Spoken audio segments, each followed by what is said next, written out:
আসসালামু আলাইকুম প্রিয় দর্শক, অবশেষে সৌদি আরবে চাঁদ দেখা গিয়েছে এবং কি এটি তাদের ওয়েবসাইটে তারা প্রকাশ করেছে এবং কি তাদের প্রথম রোজা শুরু হয়েছে।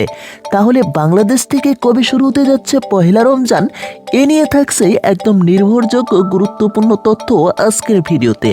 সবাইকে শুরুতেই জানাচ্ছি পবিত্র মাহে রমজানের অগ্রিম শুভেচ্ছা, তাই কোনোভাবেই আজকের ভিডিওটি স্কিপ করবেন না। শুরুতেই আপনাদের কাছে বিনীত অনুরোধ, এখন এই ভিডিওটি লাইক করে চ্যানেলটি সাবস্ক্রাইব করুন। বন্ধুরা, আজকের ভিডিওতে আমরা একদম নির্ভরযোগ্য তথ্য জানতে চলছি। 2026 17 ফেব্রুয়ারি সন্ধ্যায় দেখা গেছে সৌদি আরবে পবিত্র মাহে রমজানের চাঁদ এবং তা সরকারিভাবে তারা নিশ্চিত করেছে, সূত্র জানিয়েছে এনডিটিভি সৌদি আরব। এই ঘোষণা অনুযায়ী 18 ফেব্রুয়ারি 2026 ছিল সৌদি আরবে পহেলা রমজান। সেই রাতে সৌদি প্রথম তারাবির নামাজও শুরু করেছে, যেহেতু রমজান মাস তখন থেকেই গণ্য করা হয়েছে। তাহলে বাংলাদেশে কবে নাগাদ শুরু হতে যাচ্ছে এটিও এখন নিশ্চিত সিদ্ধান্ত জানতে পারবেন।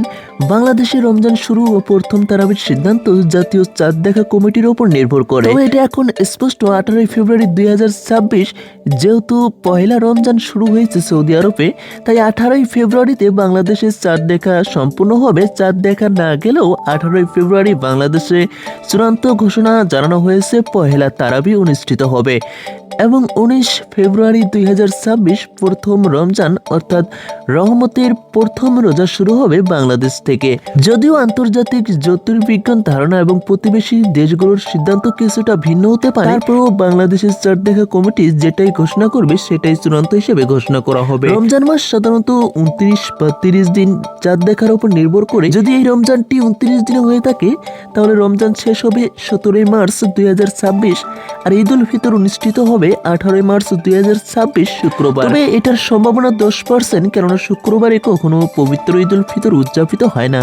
তাই এই রমজানটিও 30টি রোজা দিয়ে সম্পূর্ণ হবে।